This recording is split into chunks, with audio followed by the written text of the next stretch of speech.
नमस्कार, जय माता दी। मैं आचार्य इंद्र वशिष्ठ कालिका धाम ज्योतिष से आप सभी दर्शकों का बहुत बहुत स्वागत है। वृश्चिक राशि की बात करेंगे गुरु ग्रह के ट्रांजिट के बारे में। बृहस्पति का ट्रांजिट 23 अप्रैल 2023 में अभी सुबह लगभग 3:32 पे हो जाएगा। अपने जलतत्व मीन राशि से स्वराशि से निकलकर मेष राशि पे मंगल की राशि पर जाएंगे और ये क्या परिणाम करेंगे? 1 मई 2024 तक इसी राशि पर रहेंगे। इनका क्या फल मिलेगा? वृश्चिक राशि वालों को क्या सावधानी रखनी चाहिए, क्या फायदा हो सकता है, इस वीडियो में इसकी जानकारी देंगे। गुरु ग्रह का ट्रांजिट बहुत ही महत्वपूर्ण है। बृहस्पति ग्रह को शुभता प्रदान करने में सबसे अग्रसर कहा गया है, सबसे आगे कहा गया है। गुरु ग्रह की दृष्टि में अमृत कहा गया है। हालांकि एक सूत्र कहा जाता है, बृहस्पति जहां बैठते हैं वहां स्थान की हानि करते हैं, स्थान हानि करो जीवा। परंतु जहां तक हमने देखा है या समझा है कुंडलियों को या सर्च किया है, तो यहाँ पर ये सूत्र लागू तब होता है जब उसके विपरीत काम किया जाए। अन्यथा ऐसा कुछ जरूरी नहीं है कि गुरु जहां बैठे उस स्थान की हानि करेंगे। तो बृहस्पति के बारे में तो जितना भी बोलो शुभता के बारे में बहुत अच्छा है, परंतु अच्छा फल लेना चाहते हैं, कामयाब होना चाहते हैं, गुरु ग्रह की कृपा चाहिए, तो उसके अकॉर्डिंग काम करने पड़ते हैं। उसके विपरीत विरुद्ध काम करेंगे तो शुभता में कमी हो जाएगी और फल नहीं मिल पाएगा। वृश्चिक राशि वाले, आपकी राशि से गुरु का ट्रांजिट, गुरु महाराज आपकी राशि से 12वें भाव में 23 अप्रैल से शुरू हो जाएंगे। हालांकि यहाँ पर बृहस्पति का नैसर्गिक कुंडली के हिसाब से अपनी राशि आती है, बहुत सारी चीजों में अच्छी भी मानी जाती है, लेकिन यहाँ पर राहु महाराज पहले चल रहे हैं, तो गुरु राहु के यहाँ गुरु चंडाल दोष भी बनेगा और 12वें घर बृहस्पति, यहाँ बहुत अच्छा परिणाम तो नहीं मिलेगा।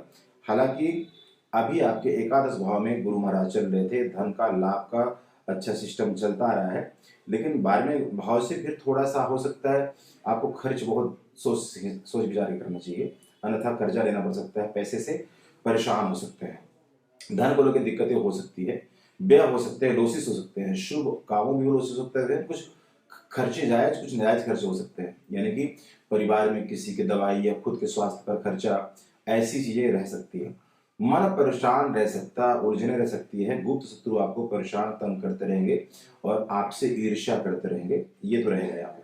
हाँ, लेकिन इसके अतिरिक्त आपका जो भूमि, भवन, वाहन, मकान, संपत्ति, प्रॉपर्टी, इन सब का जो जो इच्छा है वो जरूर पूरी होती हुई नजर आती है बृहस्पति के इस ट्रांजिट से।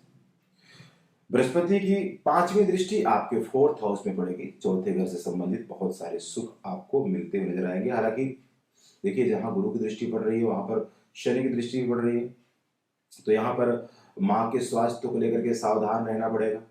लीगली काम जब करना तो उसमें बहुत सावधानी रखनी होगी, यानी कि अन्याय से बचने की कोशिश करना होगा और अथक प्रयास। यहाँ पर केवल 10th हाउस में 10वें घर में आपके शनि महाराज गोचर करते रहेंगे, तो आपको मेहनत थोड़ी ज्यादा करने की जरूरत पड़ेगी और सावधानी रखनी पड़ेगी, तो भूमि, भवन, वाहन, मकान का सुख मिल जाएगा। नौकरी जो लोग कर रहे हैं, थोड़ी सी ईमानदारी, थोड़ी सी अपनी टाइमिंग का ध्यान देंगे तो नौकरी में अच्छा खासा फायदा होगा। जिन्हें नौकरी नहीं मिल रही थी उन्हें नौकरी मिल जाएगी और अच्छी मनपसंद नौकरी मिलेगी, और नौकरी कर रहे थे, नौकरी में समस्याएं थी, तो अच्छा होगा। नौकरी बदल भी सकती है, लेकिन जो नई नौकरी मिलेगी तो भी अच्छी मिलेगी, प्रोग्रेस में जाएंगे आप। इसके अतिरिक्त बात की जाए, बृहस्पति की 7वीं दृष्टि 6ठे घर में पड़ रही है, तो जैसे मैंने कहा गुप्त शत्रु, परेशानी, दिक्कतें बढ़ेगी आपको, तो वैसे इन चीजों में गुरु ग्रह, देखिए, मंगल लड़के संघर्ष करके हक लेना चाहता है, अपना हक जताना चाहता है, लेकिन बृहस्पति ग्रह शालीनता से, समता से, शांति से हर मसले को सॉर्ट आउट करना चाहता है। तो यहाँ पर बहुत सारे मसले आपके ठीक भी होंगे। दवाइयां काम नहीं कर रही थी, जो लोग पहले से स्वास्थ्य खराब चल रहा था, तो बीमारी चल रही थी, दवाई नहीं लग रही थी, तो उन्हें दवाइयां असर करेगी। कोई पुरानी बीमारी जो आपके समझ में नहीं आ रही थी, डॉक्टरों के समझ में नहीं आ रही थी, तो वो बीमारी पकड़ में आ सकती है, उसका उपचार हो सकता है, ये लाभ भी होगा। 9वीं दृष्टि आपकी राशि से गुरु के 8वें घर में पड़ेगी। यहाँ पर देखिए, बृहस्पति के 8वें घर में दृष्टि पड़ना, हालांकि गुरु की दृष्टि कहीं भी पड़े बहुत अच्छी मानी जाती है, लेकिन इस घर का कुछ परहेज है। आपको अचानक फायदा तो हो सकता है, कोई रुका हुआ अचानक से काम चल सकता है, अचानक से कोई टेंडर, कोई व्यापार में फायदा, ये सब चीजें हो सकती है। हालांकि यहाँ बिजनेस की अगर बात की जाए तो कार्य क्षेत्र के हिसाब से, व्यापार के हिसाब से व्यापार बैलेंस रहेगा। नया व्यापार शुरू करने के लिए अच्छा समय रहेगा। अगर आप कोई बैंक से कर्ज वर्ज लेकर के काम शुरू करना चाहते हैं, नहीं हो रहा था, तो ये सब कुछ होता हुआ नजर आ रहा है। स्वास्थ्य को लेकर के आपको यहाँ पर भी सावधान किया जाता है। संतान की इच्छा पूरी होती हुई नजर आती है, लेकिन गृहस्थ जीवन में, वैवाहिक जीवन में आपको बहुत सतर्कता दिखानी होगी। आपका कोई कोर्ट कचहरी का झंझट चल रहा था, किसी दुश्मन शत्रु से या किसी से भी चल रहा था, तो उसमें भी से छुटकारा या उससे भी आप मुक्ति पा सकते हैं बृहस्पति के आपके 12वें भाव में रहते हुए। तो वृश्चिक राशि वालों की अगर बात की जाए तो स्वास्थ्य को लेकर के, खर्चे को लेकर के सावधानी रखने की जरूरत पड़ेगी। विदेश का काम आपका जरूर होता हुआ नजर आता है। जो वृश्चिक राशि के जातक है, विदेश जाना चाहते हैं, विदेश से जुड़ा हुआ कोई काम करना चाहते हैं, तो उनके लिए बहुत उत्तम समय रहेगा। विदेश का कार्य आपका बनता हुआ नजर आता है और बन जाएगा। इसके अतिरिक्त बात की जाए तो आपकी यहाँ पर यात्रा हो सकती है, और यात्रा से आपको लाभ होगा। धार्मिक यात्रा हो सकती है या फिर व्यापारिक यात्रा हो सकती है, कामकाज के सिलसिले में यात्रा हो सकती है। इस यात्रा का आने वाले समय में आपको लाभ होगा।